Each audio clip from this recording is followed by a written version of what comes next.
And now, foul demon, face the vengeance of the Moon Knight.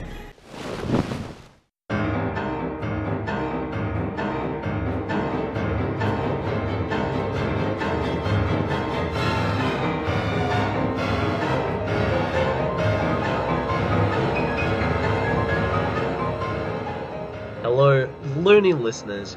You're back with Into the Night, a Moon Knight podcast, and I'm one of your hospital wards, Billy. I'm your other hospital ward, Ray. And apart from the usual news that we'll have for you this week, we'll also be doing a panel-by-panel review of Lemire's Issue 6, Incarnations Part 1. So grab your issues, sit back, relax, and get your conchu on.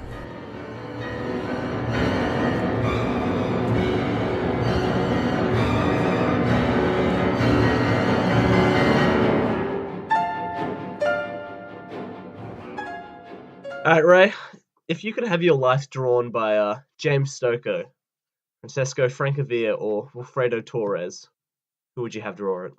Oh, that's a good one. I immediately would think James Stokoe because I just love how detailed he is, and I just love his art in general. But my gosh, the other two could easily have them done by them as well. But I'll go with Stokoe. How about you?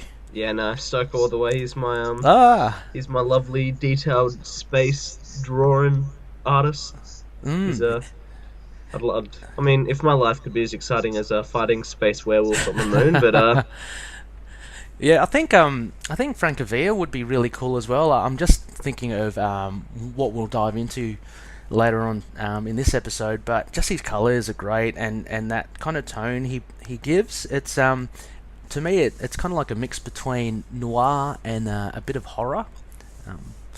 But yeah, I mean, Stokoe definitely sci-fi element.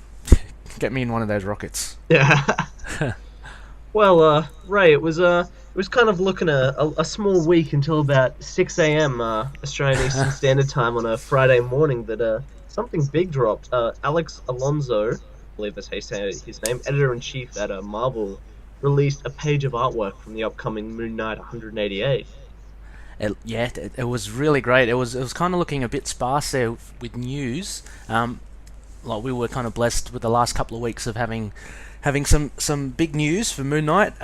So things were looking pretty bare. But yeah, this page popped up, and I think it was one of our loonies, Joshua, who put it onto our group page. That's where I saw it actually. And yeah, what a cool page to speculate on or speculate on. Ooh, shout out to Austin for that one.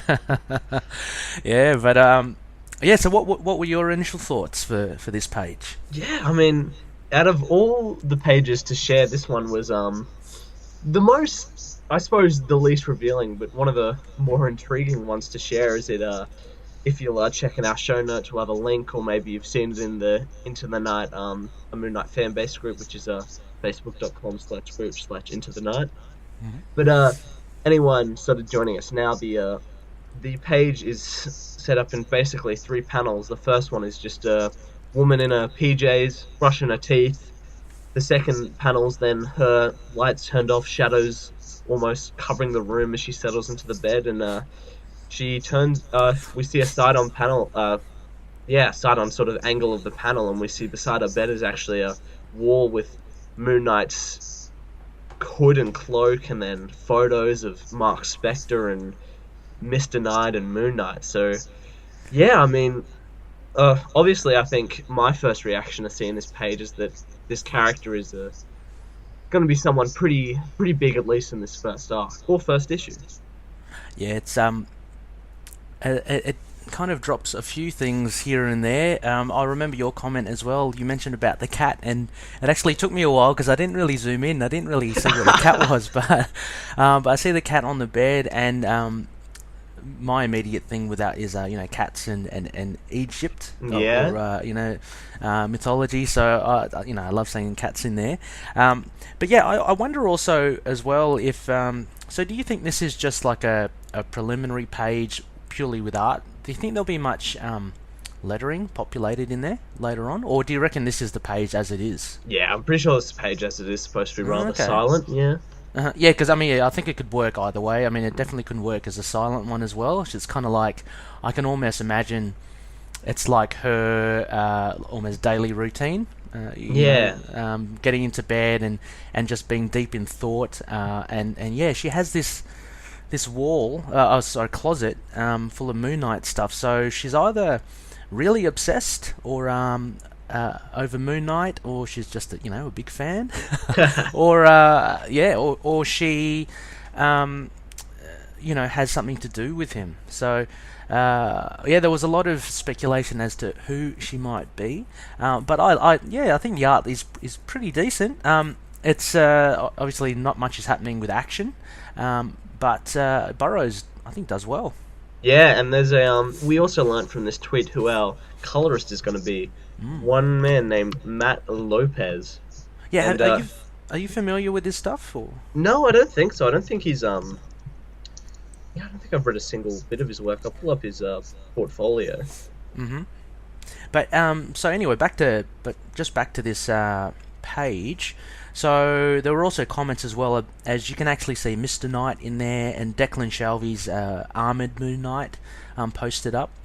So it shows all the iterations of Moon Knight there, and I'm assuming it even has, well, it's got the classic one as well. So there were two trains of thought, I think, for who this person was, Connor, and I think initially everyone said, okay, could it be the Truth, which is the big bad, or could it also be Dr. Emmett? Yeah, well, she was our psychiatrist in the mental hospital that Mark Spector was in, which we still don't know whether was it truly a reality or just some weird psychosis. So it's 100% likely that this could be who she actually was, or maybe she's been involved in Moon Knight's life before, and that's why she was brought into Moon Knight's psychosis, or maybe it is just Dr. Emmett hanging out, not crocodile-like in the real world. Do you think maybe, and I'm just spitballing here, do you think maybe there's a chance that this person, whether it be Emmett or not, will maybe don the costume as well? Oh, possibly. I mean, I always come back to the title of this arc, which is Crazy Runs in the Family, which is such an interesting name, considering the only thing we really know is that there's a villain trying to sort of reveal Moon Knight from the shadows, which doesn't really almost seem to fit with that title. Like, I wouldn't associate that plot line with the Crazy Runs in the Family unless possibly related to Moon Knight. So it's by all means that maybe Moon Knight needs assistance against such a powerful foe that this woman here might possibly jump in to help out the extra crazy in this family. And it's not outside the scope of what Marvel does, I think. I'm thinking, Connor, of is her name Teresa Parker? Are you following Spider-Man at all? Or? No, not at the moment. Oh, okay. Well, it's really funny for Spidey fans as well. Out of the blue, Peter Parker discovers he has a sister, Teresa Parker. It turns out like there was some kind of convoluted reason behind it. It wasn't really his sister, but she was kind of made to think that she was. So, as you mentioned with the title Crazy Runs in the Family, I wonder if she is related to Mark Spector somehow. And yeah, if she does don the white cloak to become a Moon Knight, and then with the whole Legacy series, we'll have classic Moon Knight, but we'll also have maybe an introduction of a new version. I'm not too sure. Yeah, and sort of I'd never even thought of that. The train I was sort of on to speculate was that she could possibly be the Truth, and that she has this big obsession with Moon Knight that possibly led to her wanting to take down Moon Knight, almost like do you remember the new Black Spectre who appeared in Warren Ellis's arc? Yeah. He became obsessed and tried to kill Moon Knight. Or possibly even she was a fan, and then I believe the god will probably be Horus here, attached, as we see in the Legacy lenticular cover for Moon Knight 188. So yeah, I think possibly the truth in that. Yeah, she just has this obsession that when you actually look at the page, you actually see Mark's spectre in there. So this woman Hmm. knows Mark's identity. So Yes. I also kind of spitballed that could get his supporting cast back into the picture by having her go after them, considering she'll have known all their identities, and that'll kind of, Ah. suffering brings everyone together. Yeah, that would be. Yeah, it is. It is kind of. It's baffled me as well. I like what you mentioned about her being the truth, and there being Horus. I mean, we know the big bad, and Bemis has said that the big bad is kind of like a counter or an opposite to Moon Knight. So, and obviously the lenticular cover, showing Horus. So Horus is definitely involved. I wonder if the truth is one in the same with Dr. Emmett, but then um, that would mean that the truth would be a Mut. Um, and how does then Horus fit into Yeah. that? There are a few a few questions up in the air for this. I'm not sure. I'd like to see her probably as a vessel to get the supporting characters back in there as well. I think that could very much be if she does know the identity, and but let's not also forget that Crawley seems to and Marlene seem to be well aware. If we're basing it off Lemire's previous run, they're well aware of the situation more so than Mark. So they might even still be, kind of aware of the Moon Knight team. Oh But yeah. Yeah. mm, I, I I sorry. oh yeah, I was just sort of saying it really was such an interesting page to share out of anything you have out of a 21 page issue. So I think this was entirely sort of to get us speculating, and but Mm. it's done its job. Oh, yeah, it was a very good one there. Yeah, good one to pick because it's just left us with just 3 panels. It just left us wondering a whole heap of stuff. So yeah, a very good teaser into the upcoming issues ahead. Um, we also got something else, Connor, as well from Jason Burrows Oh himself. yes. Yeah, on Twitter, he tweeted just a sketch. I mean, you can actually still see some of the pencil marks and some of the guides that he puts in, but he posted something of it was basically a foot kicking some thugs. Right, there were like 3 tattooed, thugs, and it could only be Moon Knight being the one dishing out justice.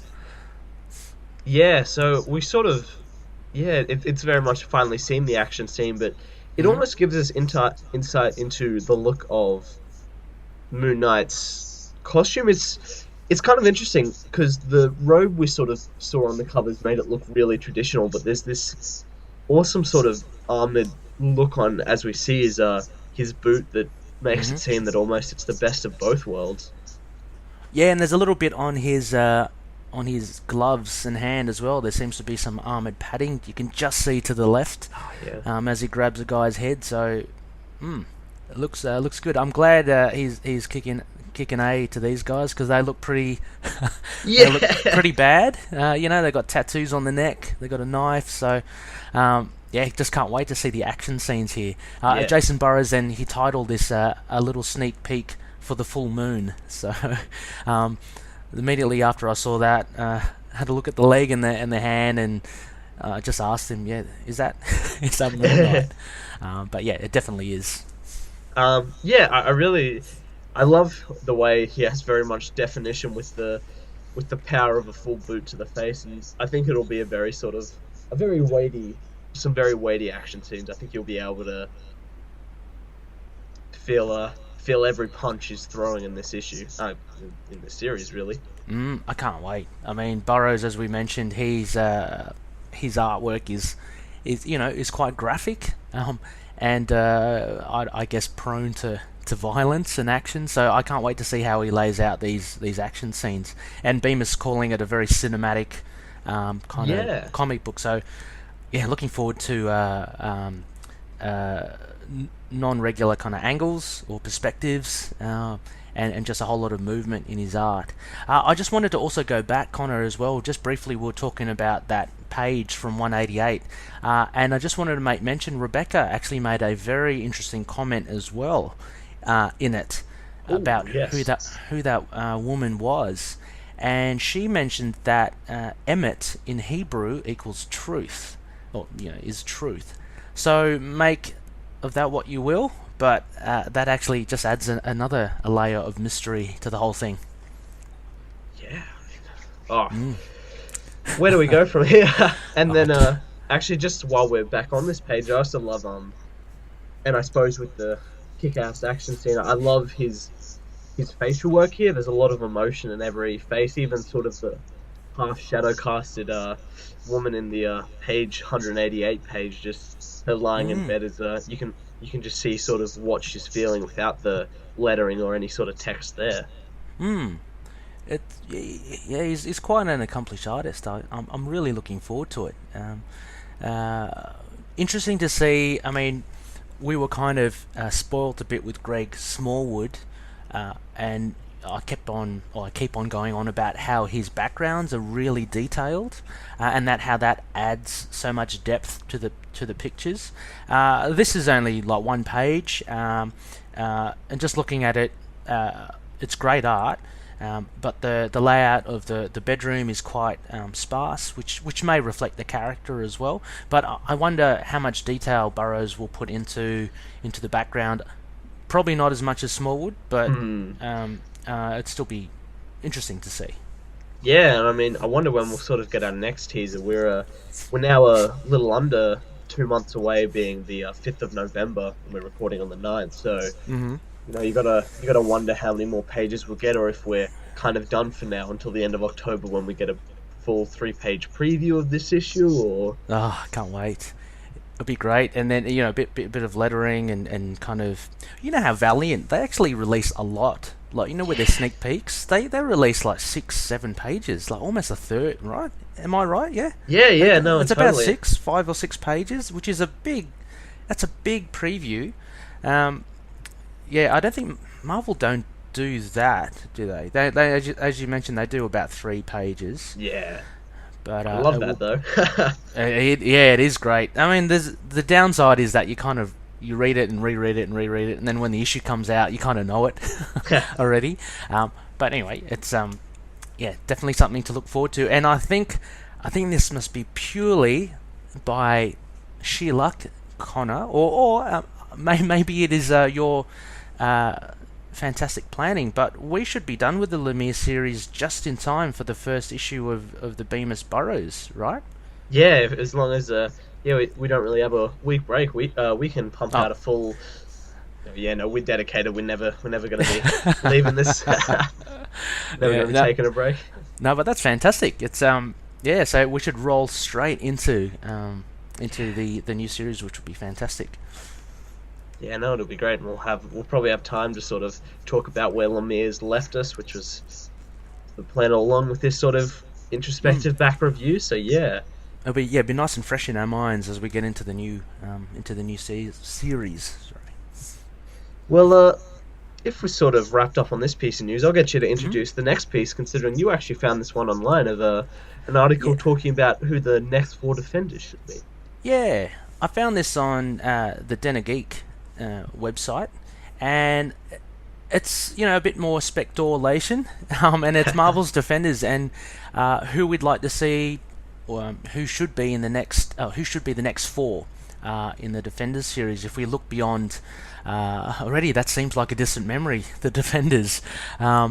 So there was a lot of names bandied about, but they came up with 4, which I think are very, very cool. I'd say thumbs up to 3 of them, and just a bit of a question mark on the 4th one. So the first one was obviously Moon Knight, because everyone's kind of waiting for him to make his debut on the screen, and that all makes sense. It's pretty obvious. The second one was the Master of Kung Fu, none other than Shang-Chi, which I think would be a great connection to Iron Fist from the Phase 1 of the Defenders, and he just happens to be yeah, I say this every week, but he happens to be one of my favourites as well.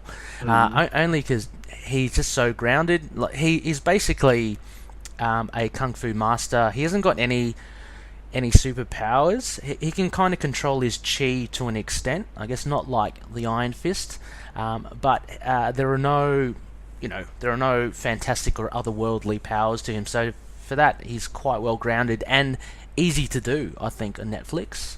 The third one was a little up in the air for me, was She-Hulk. No, I think she's a great character as well, but we can discuss that a bit later. And the last one was Echo, which I think she's a greatly underused character. I really like her design as well. She's got just that handprint on her face, and the fact that she's got she's kind of like Taskmaster, right? She's got photographic memory for actions, so she can replicate anything she watches. Connor, so what do you think about these four? Well, I think we could really have all of them. I've always thought about a She-Hulk show, and I'd almost love that as a same universe but separate from the Netflix. Like maybe carve out a new part with like Gesture, Spider-Woman, and get sort of Patsy, now called Trish, in the Netflix show in there as well. So I mean, yeah, it'd be interesting to see. I don't think they would do it, because I think possibly even just the CGI of having a hulked out character would, I think, be too much for their Netflix budgets to keep up. But I mean, she's one of my favorites. If they could do a very different sort of story than what we've come to expect from Netflix, then I think that'd be well. But yeah, I mean, I just kind of want Moon Knight right now. And I think looking at the other three, I think they could all be put in. I think Shang-Chi could be a good foil in Iron Fist season 2 or 3. And then I even think, we have Moon Knight series, maybe even set up from the Punisher. And I think, Echo's history with Moon Knight, you could almost do what Daredevil did with the Punisher. Echo shows up in Moon Knight season 1 or season 2, and then sort of goes off to do her own show. So I think they're all sort of very likely, and it all sort of interconnected with seeing the Netflix shows do before.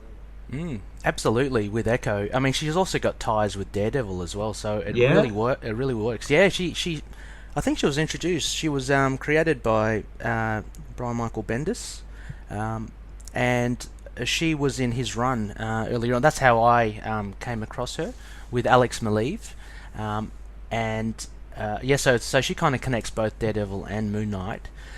Look, I love, I do like She-Hulk as well. I'm just a bit wary about how the tone of her, how she would fit into Netflix. I can really see her in like an ABC. True, production. That as well. Because she's a little quirky as well, which not to say that there's no humour in the Netflix shows, but I mean, if you put her side by side with Moon Knight, who is going to be dark, and Shang-Chi, who's I think is well known for really not having that much of a sense of humour, She-Hulk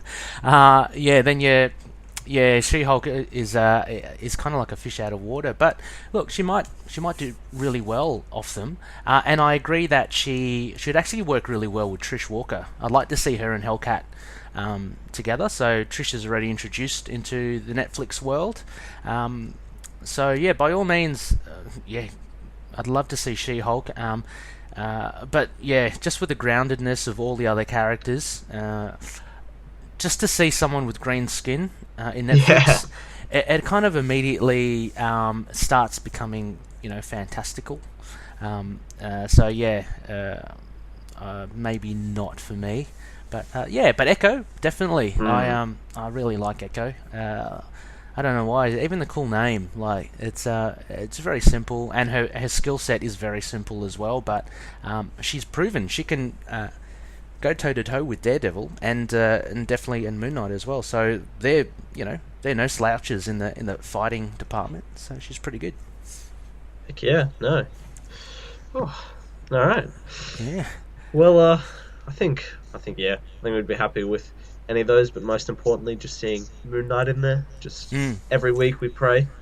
Actually, also Connor, it's funny. Have you seen or have you started watching The Mist on Netflix? No, I saw that today. I wondered if anyone had actually started. Do go on. There's only one little footnote. Eve was getting me to watch it. She's watched it all already, but she wants to watch it again, so it must be good. Oh, there you go.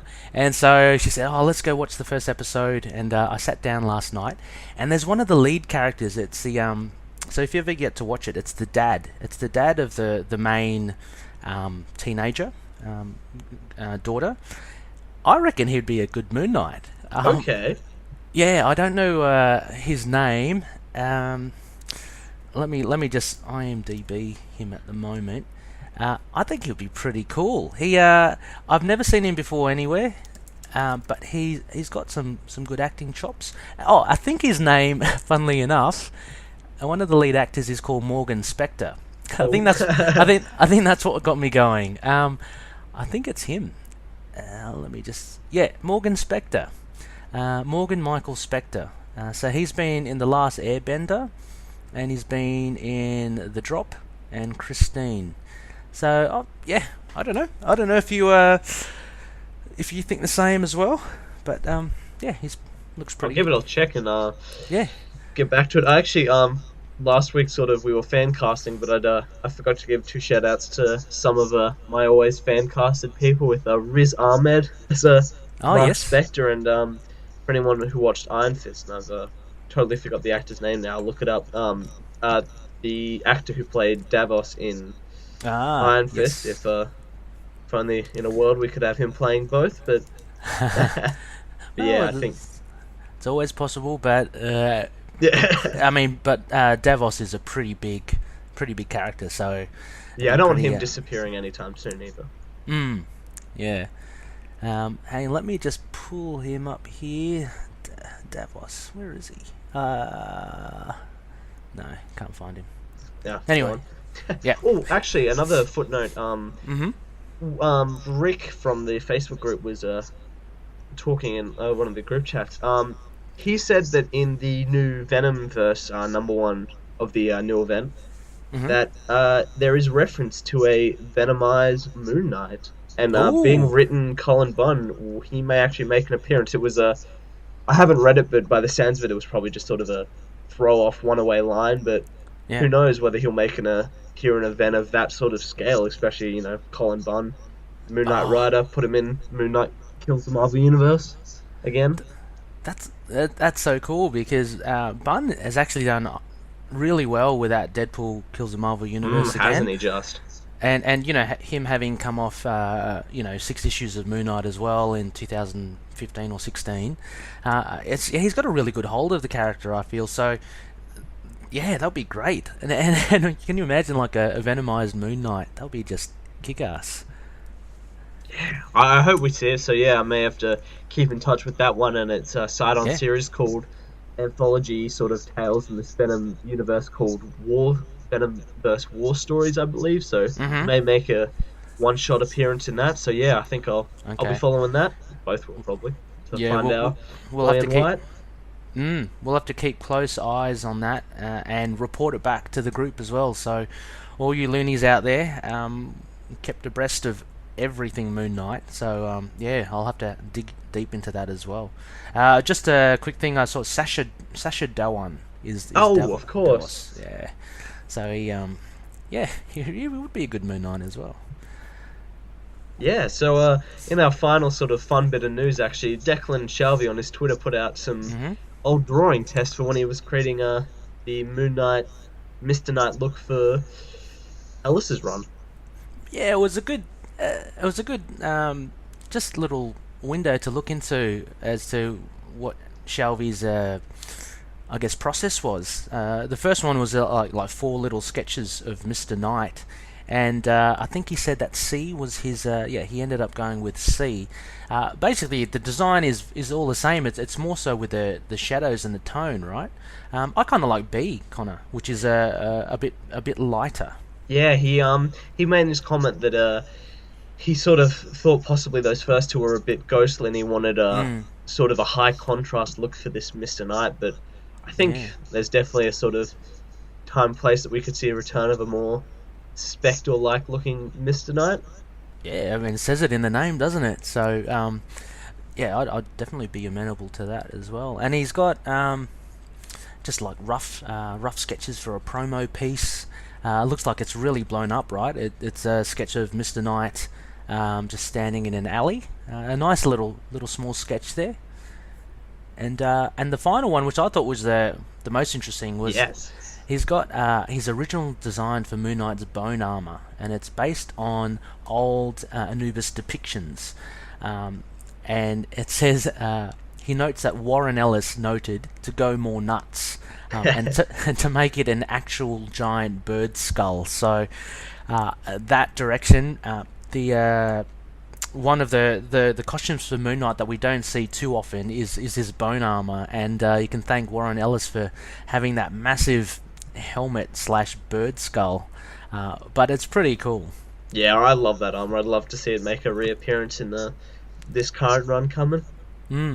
It just, I can't remember what issue it was, but it turned up somewhere, and I think one of the heroes just said, "What the hell?"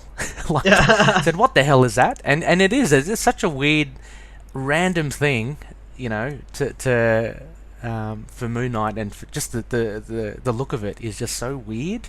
I think it would freak out most people if ever you come across it. I think Moon Knight has that effect. He does, yeah, but this in a kind of like a totally different way. It's it's pretty funny. Well, actually, I think another point is that Hassan of Strip Panel Naked will be doing a panel at Thought Bubble where he's running through a sort of list of creators. Thought Bubble being an event in the UK. He'll be doing a panel with creators and talking about the creative process. And I know Jordi Belair's signed on, if I find, but possibly that Declan Shelby will be as well. So, not only should you watch that as a great sort of insight into comics, but hopefully Hassan will put that panel online, and we may just see a bit of them talking about Moon Knight. Oh, that's great. And Rebecca's going to be there, right? Yes. Yeah. Our eyes on the ground. she can report firsthand again. That's so cool. Yes, like Jordi Shelby confirmed. Oh, fantastic. I mean, Jordi Belair, she's fantastic as well, but I think just the amount of work she does, it kind of reduces the probability that she'll talk on Moon Knight, right? Yeah. I mean, she's got so much going on, and so does Shelby as well, but I really do hope, since both of them are there, that there'll be the old kind of alumni connection of, oh yeah, we both did Moon Knight, so let's talk about it. But I love those Strip Panel Nakeds. Yes. They were great. I always go back to the Shelby one with that classic issue. Oh, can you remember off the top of your head, Connor? It's Moon Knight 5? Yeah, perfect. Of him going upstairs, and it was just brilliant. I really dig all that kind of thought and creativity with laying out stuff, and Strip Panel Naked just makes it so accessible for any person to understand how comic book artists think about how they want to lay out their art. It's really good. Yeah, so if anyone wants to find that video, it's Creating a Good Action Comic, Moon Knight 2014 by Strip Panel Naked. Oh, great. Oh, we'll chuck that on the show notes as well. Too easy for loonies. Yeah. Yeah, well, we sort of rolled from having no news till a Friday that led to a full bout of news. So I hope you got your loony filled and you're keeping up to date with us. But yeah, for sure. So we've got any other final comments before we move on to our big reviewer this week? Ah, yes. Final comments for Moon Knight? No, just as we get closer to the Punisher as well, because there's always, from what we were mentioning before, a few other things are being dropped, like Frank Castle in his military gear, and I think just today I saw there was a little image of Micro's workshop. So again, that connection with the military and these new images popping in, I'm going to keep a close eye on any Easter eggs. But yeah, we'll see what we can come up with. Yeah, me too. And there's actually been no announcement still for when that is, but we're still expecting November sometimes, and who knows when we'll get a trailer drop, or just the series dropping itself. November's going to be a pretty cool month. We're going to have our Moon Knight comics coming out, and we're going to have the Punisher on screen. Yeah, can't wait. Pretty Can't cool.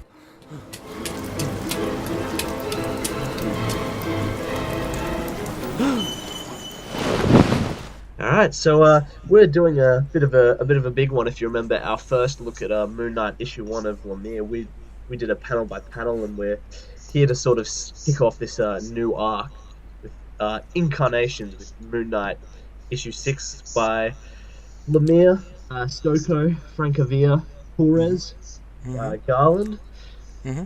and yeah, Uh, released September 7, 2016. Yep, it's a really cool issue after that fantastic first arc, and as Connor mentioned before, we'll be doing a panel by panel analysis of this. So we'll try to do this at the beginning of each new arc, just because it's kind of fun to do, and it kind of sets the groundwork for the art in general later on. So we'll return to the usual kind of reviewing format after that. But yeah, let's rip into it, Connor. Yeah, well, I just want to make a first comment that Smallwood is nowhere on this issue outside of a cover. Yeah, I mean we are spoilt with three fantastic artists, but yeah, it's weird not having Smallwood there, because he's just quite consistent, isn't he, with the whole Lemire thing? Like you tend to just associate Smallwood now with Lemire. Yeah, and I think that opens up with some real story beats. So before we rip into that first panel, I shall just read the bit of a synopsis. It says, Incarnations, Part 1 of 4. Khonshu sent Mark and his allies on a harrowing quest designed to wear away the last of Mark's mind. This would free his body for Khonshu to inhabit and use to enter our world. But Mark resisted, destroying himself rather than allowing Khonshu to dominate the Earth. Then Stephen Grant woke up in his Manhattan apartment. That's cool. Yeah. And just the first comment as well, from that little blurb. If you look up at Moon Knight, the image on that page, it's really weird. It's the I think the first, and I'm not sure if only time, that there's a bit of like earthy colours on there, and it's almost like a negative. If you look at Moon Knight's eyes there, I think it's like almost like a negative to what it should be. It's the negative to what we saw in the sort of previous opening in the last few issues. So that kind of already kind of jolts you, which is really cool. But that's a great summation of the of how we got here. Yeah, so, and it shows just sort of really how much of a villain Khonshu was in this end. Yeah, it highlights basically what we mentioned in the last episode about how he just designed this whole quest for them to get out of the hospital, but he was kind of manipulating everything in the, with the intent to possess Mark fully. So so this issue opens up with, we start off with Wilfredo Torres' art, and the first thing we see, we have just two panels. First one's about 2/3 large. And it's Moon Knight, the classic Moon Knight, fighting a pharaoh.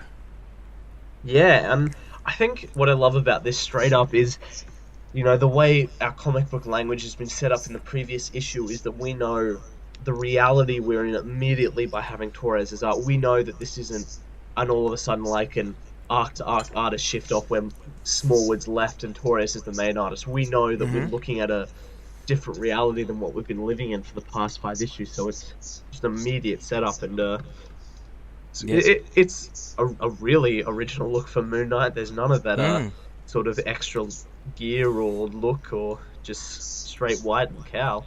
It's very streamlined, and apart from his crescent darts, which he always has on his belt, it's just pure white. And yeah, great point. I like the idea how we've got our expectations already from Torres' art, so we know that the previous issue ended with Torres' art and Stephen Grant waking up, so we immediately know, for those that have been following the comic, that everything's based around Stephen Grant.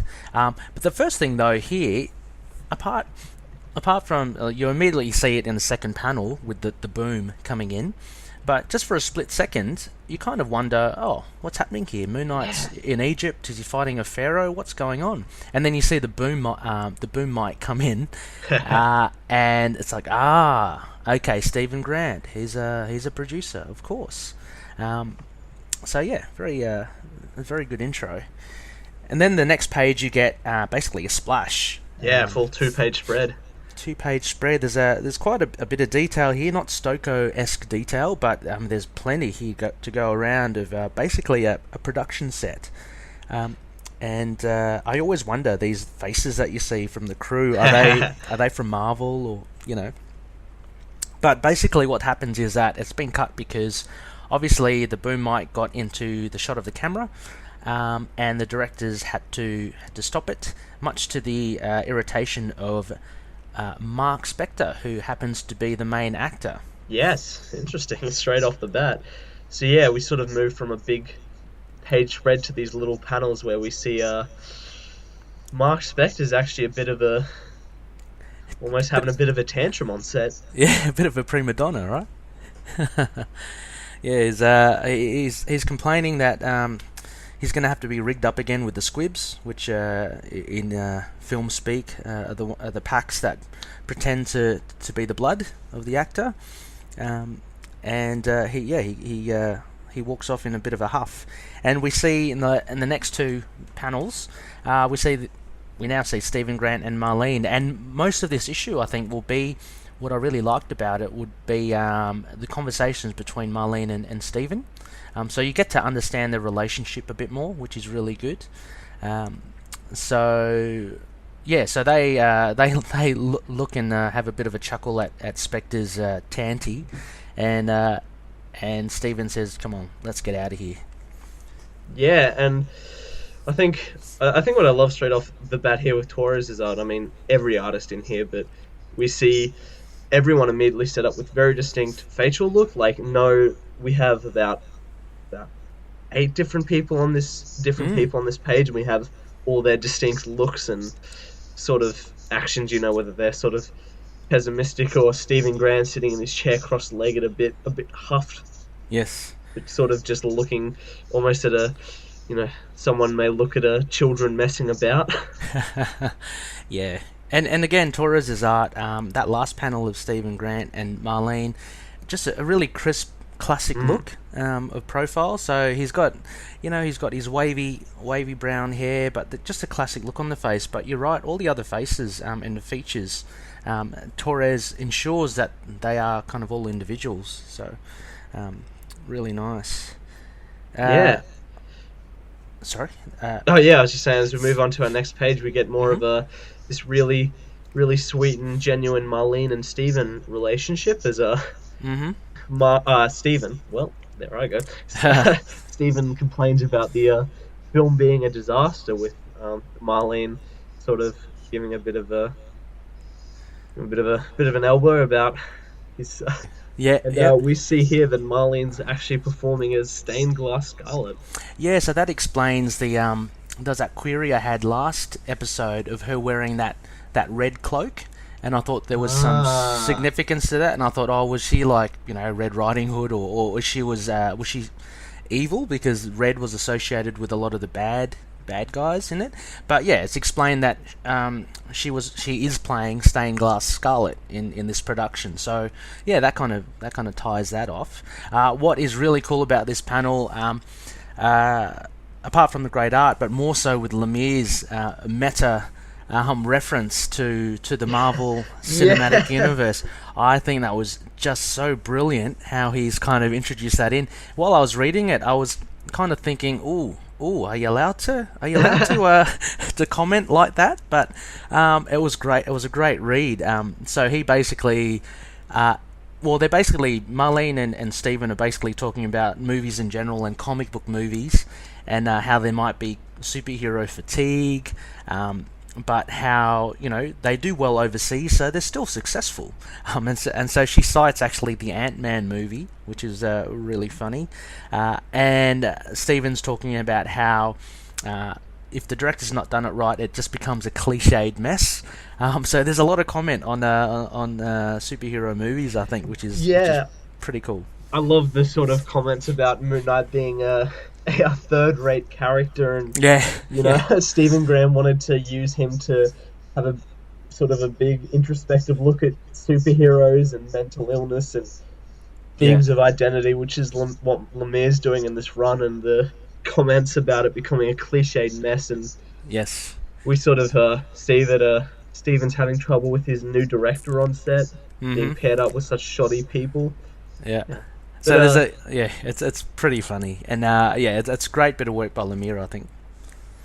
yeah, and then actually, as we leave this page in our final panel, the conversation between Marlene and Stephen is cut short as Stephen's sort of suffering a bit of a migraine. Yeah, he's not 100%. And well, we I guess we kind of know that a little from the previous episode. He's still kind of finding his feet because, for all intents and purposes, he took a leap off a pyramid and offed himself, and then he woke up in the bedroom as Stephen Grant. So things aren't totally settled yet. And yeah, so if we move on to the next page, this is really cool as well. He just hails a cab because they can't find their driver, and so both of them get in the cab, and it turns out to be it is Jake Lockley in there. I, I don't know actually. I couldn't figure that out myself. I mean, It's confusing because what happens next, but yeah. yeah. Because I thought like he looks into the review mirror, and I think that was a great link. And you can see his eyes, and they're very similar in colour, and I'm assuming very similar to Stephen Grant's. So it becomes a very surreal thing here, where he's almost looking at himself. Another little note is that in the cab, I noticed the number plate is Gast, I think. I don't know. Oh yeah. It's I don't know if that has a special meaning in there, but yeah. So they're in the cab, and he's talking to the cab driver, who may or may not be Jake Lockley, and this driver's saying, "Oh, you want to go to Mercy Hospital because that's where their function is going to be." And let's not forget, Mercy Hospital is actually the hospital which started this whole series off, which is the mental institution. So Stephen Grant and Marlene want to go there because there's a function, and the driver's going, "Oh, you don't want to go there. It's not very good for you." And then this is where it gets weird, because you turn the page, and it's brilliant with Francavilla's art. It's almost iconic. A splash page here with the New York cab, and I'm not sure about you, Connor, as well, but I thought, I don't know, for some reason it looked quite iconic. The cab, it's like it's positioned right in the center. It takes up most of the 2 pages, and everything kind of works around it. And all of a sudden, we're with Jake Lockley's perspective now. Yeah, and I love. I mentioned this last time with Stokoe, but I love the sort of the way the panel always seems to grow down to a small before opening to this next big 2-pager that we see. Yeah, we now see Jake's reality, and it's just immediately so distinct and so neon vibrant, and almost sort of. Torres's art was, obviously detailed, but it was still sort of almost sort of a conventional sort of layout, being on just a movie set, it's just sort of our everyday reality. But this one's immediately the seedy underworld, and Lockley makes mention of seeing that seedy underworld almost drain out into the streets, and you see that immediately with the way it's almost. The light and colours almost work like water here. And we discussed last episode with about the classic issue 12, Volume 1, with Doug Moench and Sienkiewicz, and how Sienkiewicz creates this kind of noir feel by having the street lights reflected off the windows. But we have Francavilla on this page. You have colours like pinks and reds on the street, which allude to reflections of light, coming from the neon, coming from the tail lights of the cab. You've got street lights peppered everywhere, and signage. you've got immediately in the foreground a garbage can. So exactly as you say, it's a seedy kind of look straight away. You've got the headlights beaming, so it's very much a nocturnal kind of setting, and the lighting that Francavilla does with colour. So if you look at the top panel on the left with Lockley just driving behind the wheel, here half of him is purple from the lights, the other half is yellow, again from another light perspective.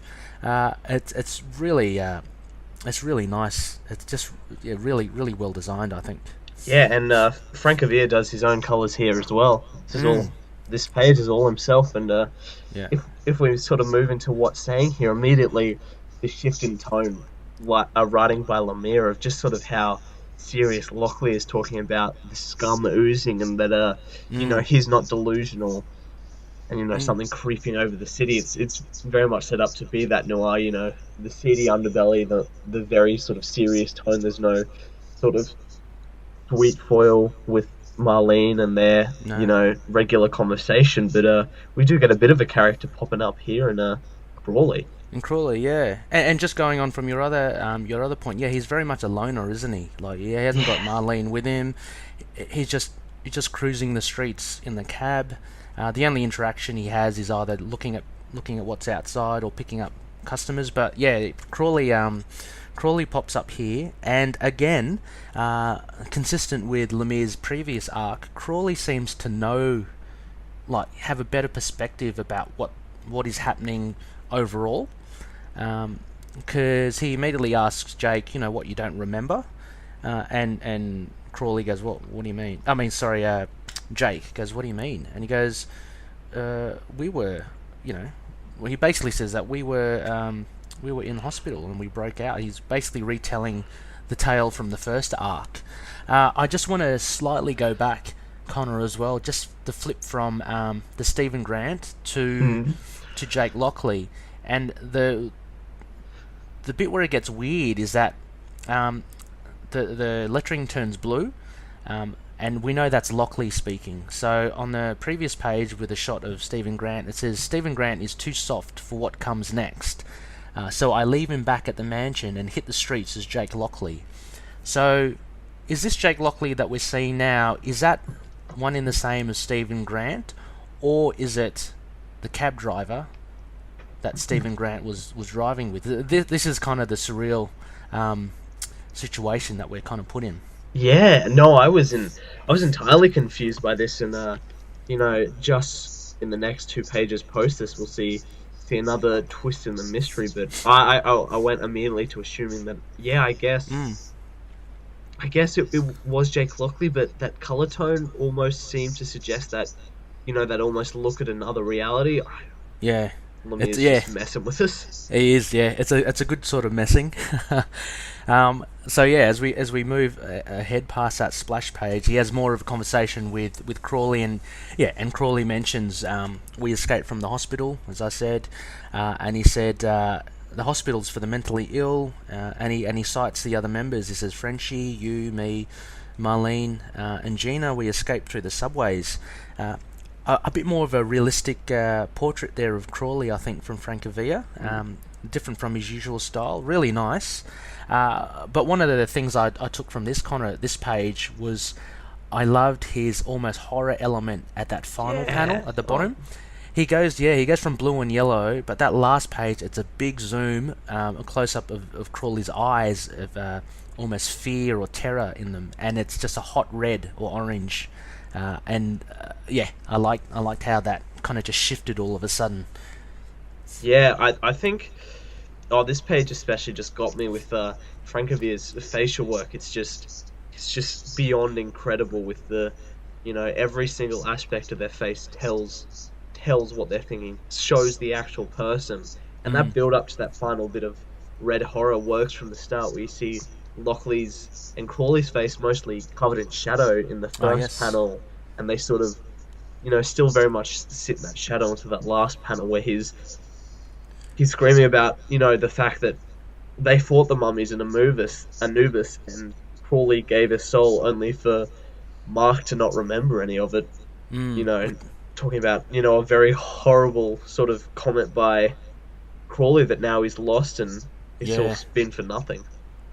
Yeah, hence the terror in his eyes. It's kind of like he paid a massive price for Lockley or Moon Knight to escape that, but then he's confronted with Jake, remembering nothing of it at all. So, yeah, you can imagine the terror, and it was just it's just quite shocking at the bottom because yeah, I find it a massive shift Yeah, because there's no build up or anything. It's just straight red.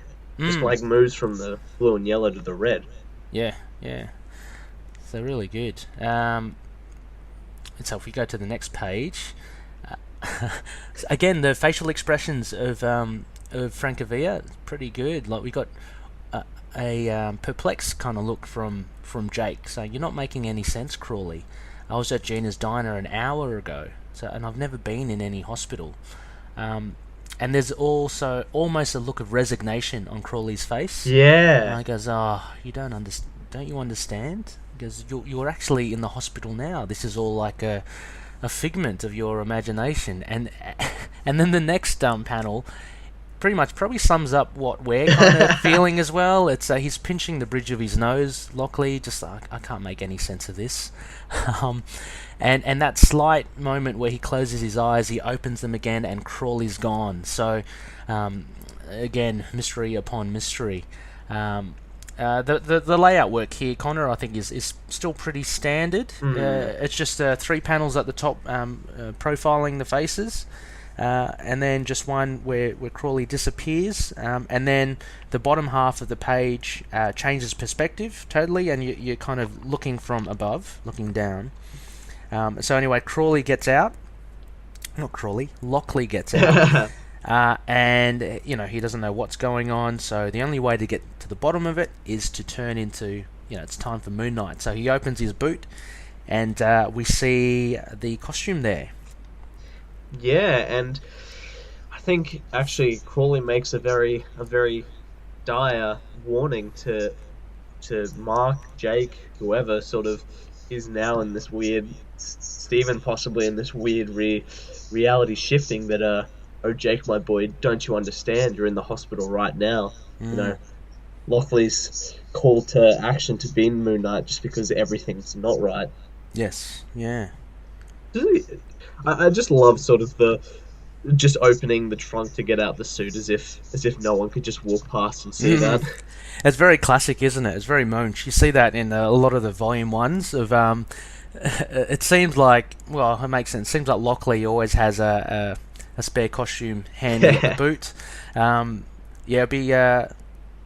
Stephen Grant from that last issue that we saw with Morpheus, he's wearing the suit underneath his normal clothes, because you know how he does almost a Superman of runs out with it. And Mark Spector, I guess, who knows? I think he just gets changed in a change room somewhere. But yeah, this is very typical of Lockley to have a costume in the boot. So we flick from this page at the bottom, and as we turn the page, we're met with a similar perspective, but all of a sudden we're back to Torres's art.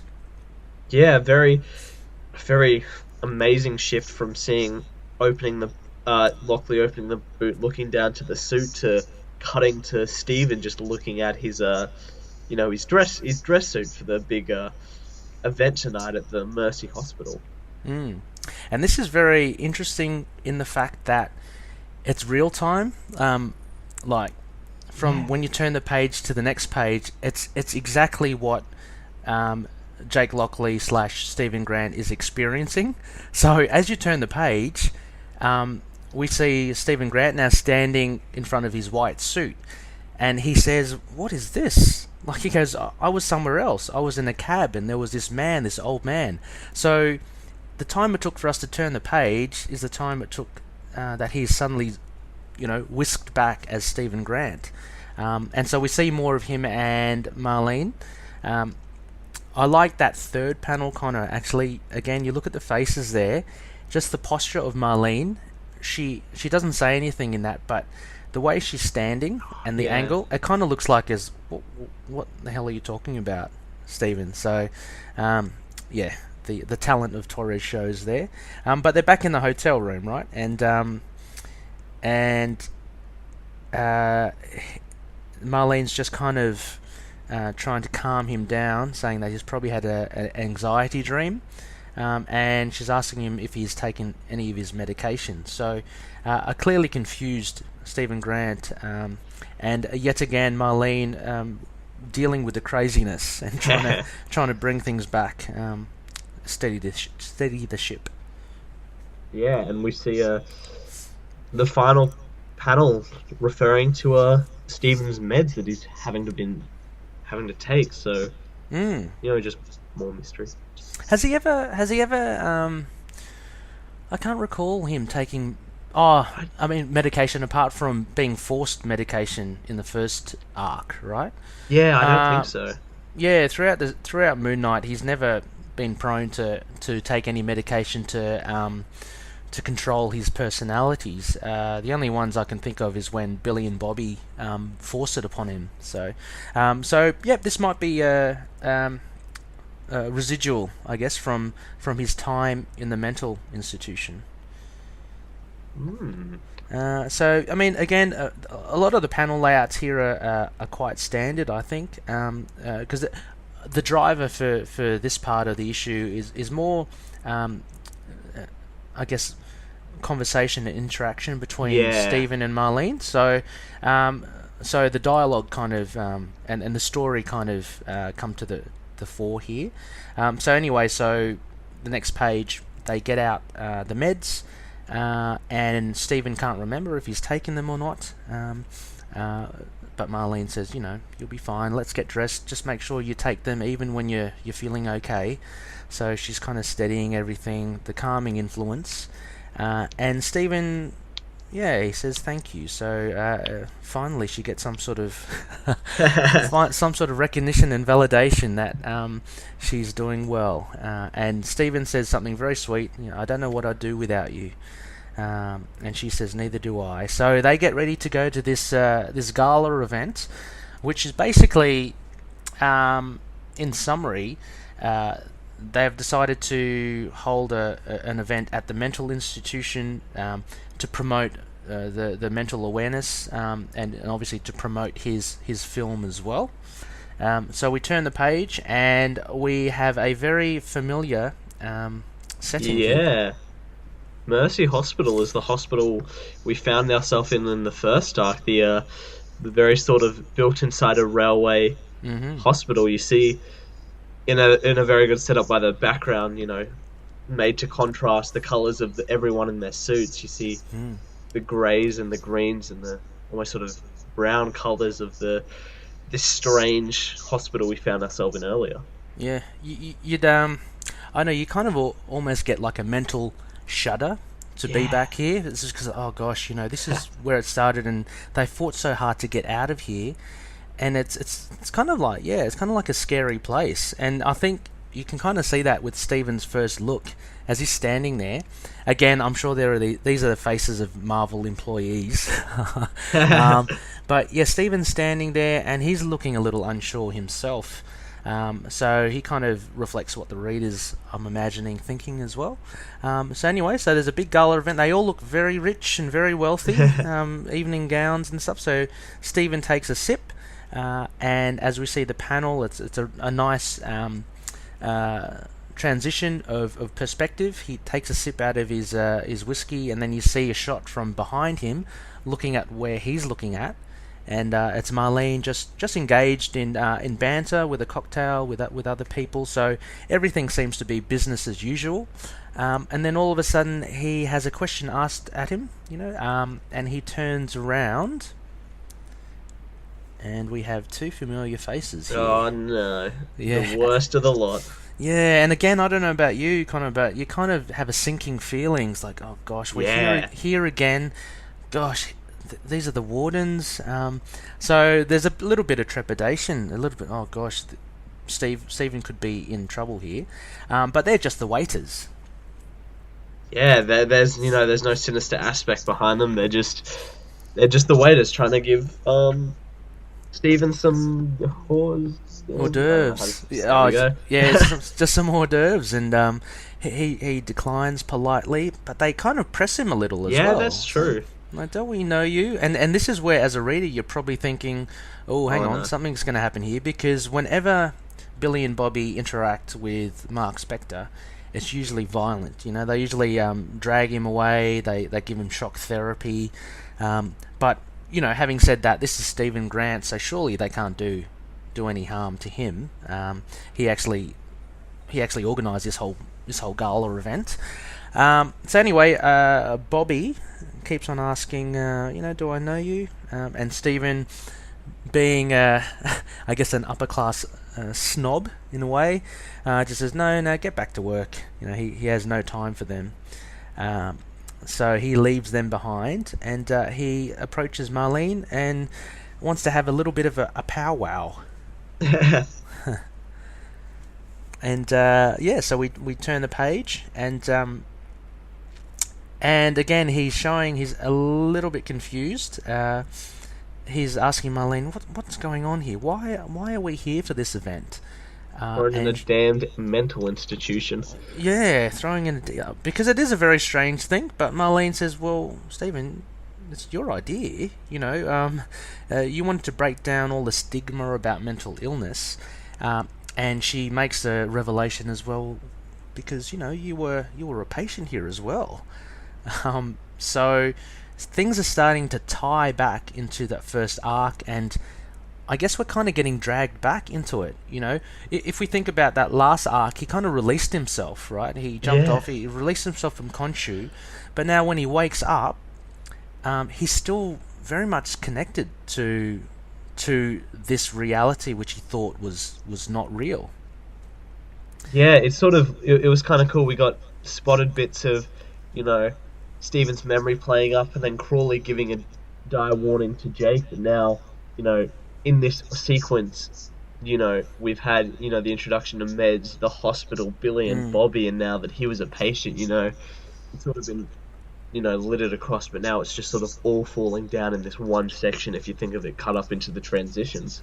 Yeah, it's and there's a little bit of work on this panel here with the close up of Stephen when he asks Marlene what you're talking about, and it's just black, obviously, to just focus on Stephen's confusion.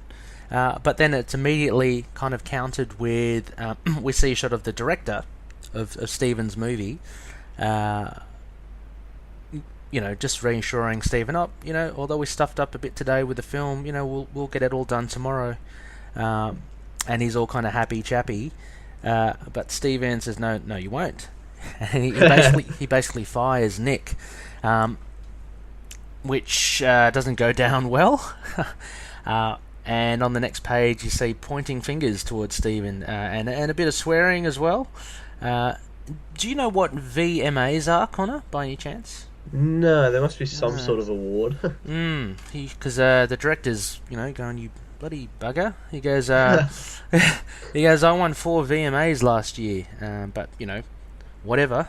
Stephen ain't having it. Exactly, and we get a return to almost his silhouette, but his silhouette in white, and I like this kind of idea because Spectre. it gives that whole Spectre vibe, and just kind of reminds us that he's Moon Knight, and he's kind of set apart from others.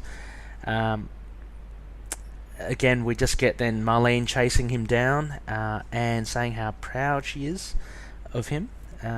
So she's ever the supporting partner, but Stephen's not feeling too well, so he needs a bit of air, and Marlene says, well, do you want me to come along as well, Mark? And she actually refers to him as Mark. Yeah, here we go. Sort of more indication this world's almost falling apart. So again, for the reader, and again for Stephen, we're pretty much in Stephen's shoes. It's kind of, hang on, what did you call me? And Marlene fobs it off as look, sorry, that was working on the film, running lines with Mark Spector, just a slip up, nothing wrong. So anyway, Stephen leaves Marlene, and he goes out through the fire exit, it seems, and bang. This entirely just cut to an entirely different world, and outside of our world, actually, in our this moon base of Mark Spector, Space Marine. Yeah, this is really cool. I had to post this up on Tumblr as one of those big, WTF moments. You mentioned, Connor, about Francavilla having a lot of franticness to it.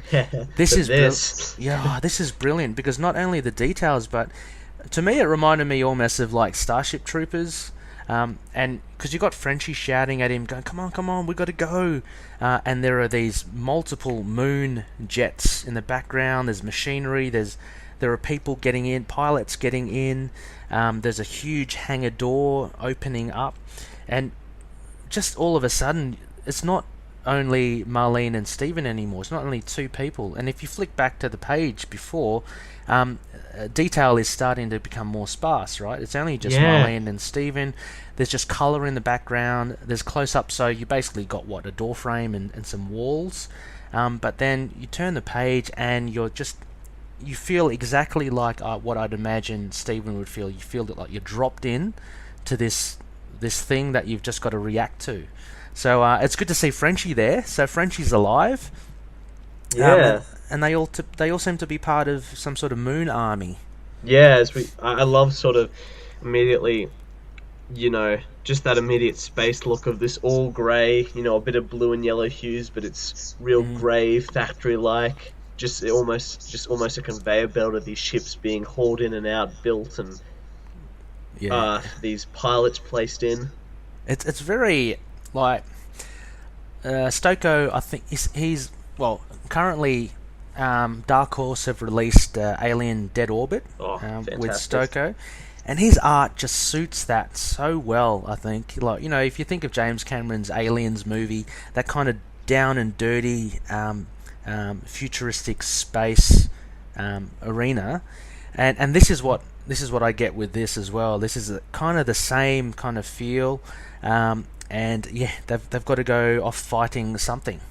So again, Mark. It is Mark now, because his partner in crime's always Frenchie. He's just totally confused. He's going, who's coming? Like, who are we fighting? And he's asking all this as they're getting into to their jet, their moon jet. And Frenchie's just going, well, come on, just snap out of it. Frenchie hasn't got any French accent, I noticed. Yeah, true. Well. He generally has a very dodgy French accent conveyed, with a lot of Z's and such. But as soon as Mark gets his helmet on, he seems to know what he's doing. He's going, mission control. This is Moon Knight 1, requesting launch clearance. So he seems to know what he's meant to be doing. Yeah, this was sorry to sort of interject. Just sort of an interesting part we've seen with all of these that. They get confused by living in that previous reality, but then they have all their memories of the current reality there, and this Mark Spector remembers what happens previously here, but as soon as he's there, he's back like it was just a bad dream. This is who he is. He's lived his life as this Moon Knight pilot. It's like almost he's lost his. It's almost like he's retained his long-term memory. Which is, his skills at being a pilot or being in this world, but just briefly, his short-term memory is just clonked out, and it's like what's happening? Who's coming? So it's and it happens with Stephen Grant and Jake Lockley as well, I imagine. But good point. He retains a lot of his abilities. Because I guess if he didn't, there wouldn't be much to it. He'd be like a bit of a useless character, right? Total wreck. So it looks like they shoot out of the moon, because you can only assume that it is the moon. And we finally come up to the last page, and it's a fleet of like red again, Connor. So red. Once evil, again the motif of red being something evil or something bad. The big bad. And then we've got here General Lupinar.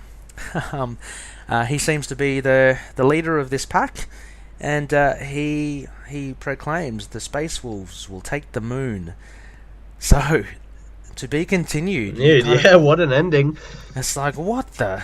Yeah, it's very sort of like 80s sci-fi, 80s anime sci-fi. You know, they're all pilots. They've all got their big, you know, seated with their like flight sticks, and you know, he's got the robotic eye, and yeah, he's got some screws coming out of his forehead. It's a nice design here by Stokoe. Yeah. I really do like it.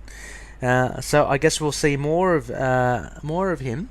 And this again ties back to the Space Wolves we saw in the previous issue.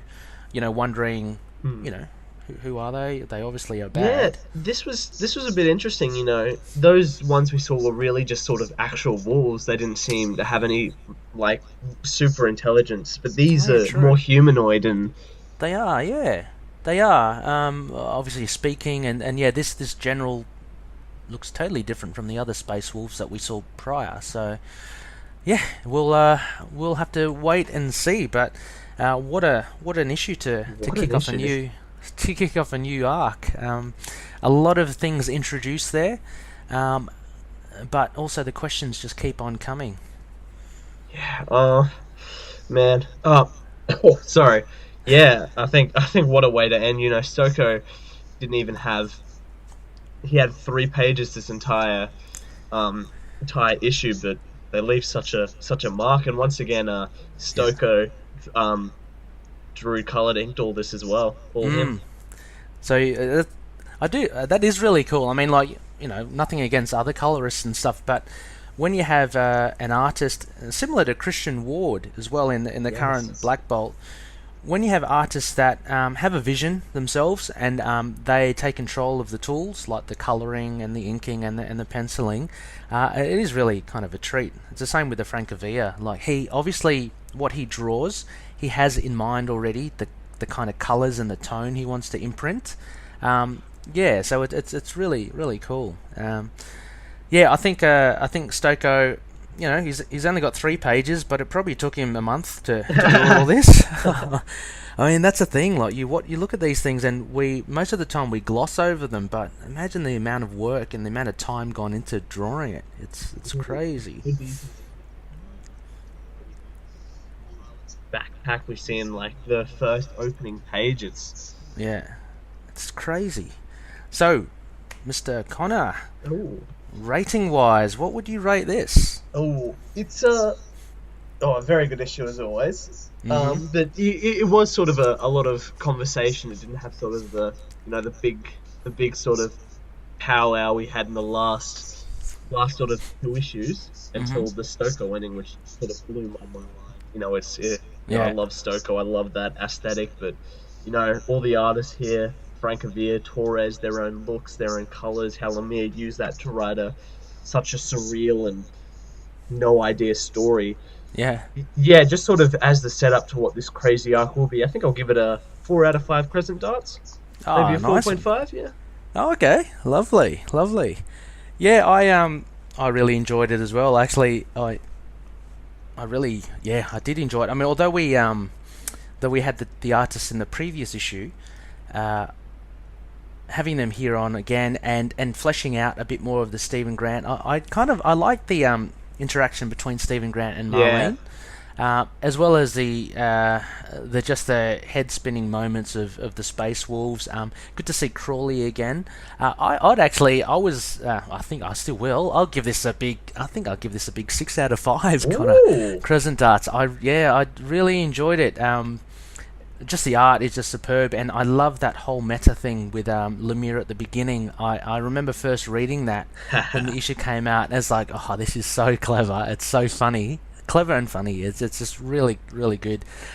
So yeah, I can't go past it. And it being a fresh start as well, I think it's a great first part to a new series. I'm trying to imagine it for a new reader. If you were to not know anything about the first arc, Connor, and you picked this up, would it how would you take it? Yeah, I mean, I'd be, I'd Like, love to see it. I think it'd be interesting to see someone's take if they could, because I think it really would be like just sort of someone throwing you in a deep end with little two little narrative clues, but it'd almost sort of work. yeah, because I'm just wondering if you need to read that first arc or not.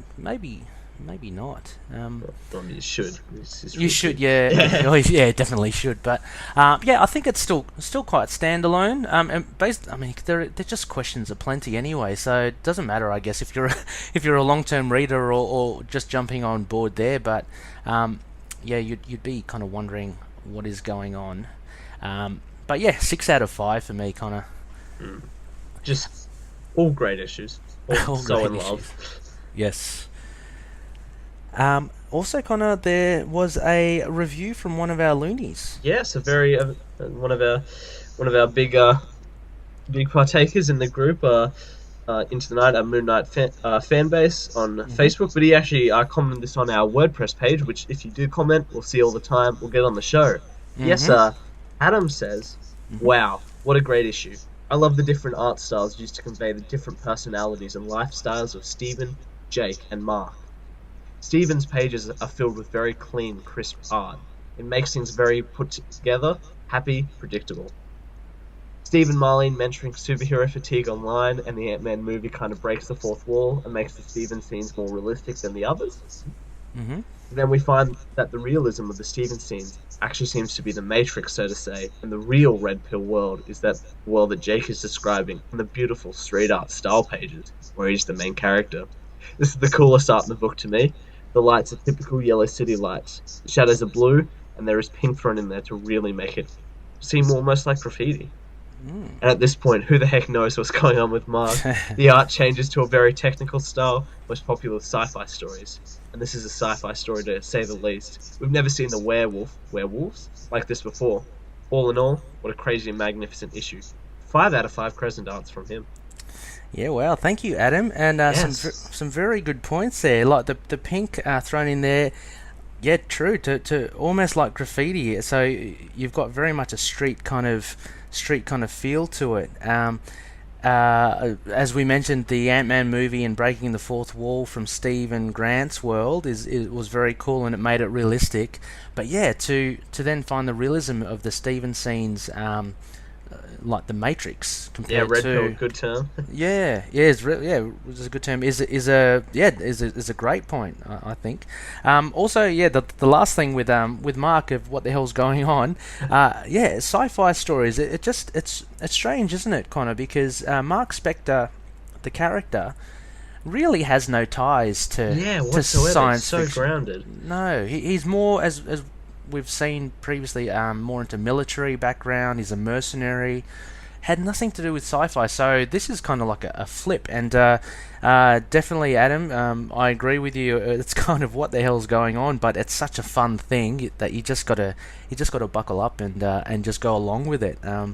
And yeah, 5 crescent darts from him, crazy Yeah. and magnificent. Totally agree. And I was looking for a word before, but he totally captured it. Torres' art was real, sort of clean and crisp. That was Mm. a good way to put it, of sort of showing almost our sort of real world. Yeah, yeah, definitely. I think the three artists chosen perfectly cast. Artists. I think Torres well suited to Stephen Grant's. Stokoe, to get that feel is just totally kind of out there. And for the cab driver Jake Lockley, for someone that's on the streets and is the street connection, his art just suits it so well. I can't imagine them flipping and doing each other's Oh no. because their style just is so well suited. So whoever made that call, brilliant. Jake Thomas is probably the editor. He probably did it. Yeah, but absolutely brilliant. So thanks once again, Adam. And as Connor said, loonies out there and listeners, get your comments in. We'd love to read them out. And we're available on many social sites. Yeah. Before we get into those details, I Yeah. guess next week we will continue our review of this. So Lemire's Moon Knight Volume 8, Issue 7, which is Part 2 of Incarnations. We'll see what becomes of General Lupinar and that crazy sci-fi world. We'll see what happens to Stephen and Jake as well. The artists are pretty much retained, aren't they, Connor? Yes. Always. Yep. So same. I can't remember if Smallwood makes a return for that issue or not, but 3 artists. That's plenty. So looking forward to going back to our usual format of reviewing that. So we'll get the bare bones for that. We'll get our 4 aspects and we'll do our rating. We'll also be returning to a character spotlight. So we'll be looking at, due to popular demand, we'll be doing a stained glass Scarlet spotlight. So a very mysterious character, Connor. Are you much familiar with her, or? No, actually. She was very much a latecomer to my Moon Knight knowledge, going back through Volume 1, and I think she has quite a bit to do in Mark Spector Moon Knight. She does as well. I haven't read that, sadly. Yeah. She returns to it, and she remains in that impressively vague in whether she's good or bad. She's very mysterious in the fact that we'll get into it in the character spotlight, but she has a bond with Moon Knight, which kind of comes out and is not really explained, but very much looking forward to getting into that character spotlight. And to go with that as well, we'll also be doing a second book review, and that will be of Stained Glass Scarlet's introduction.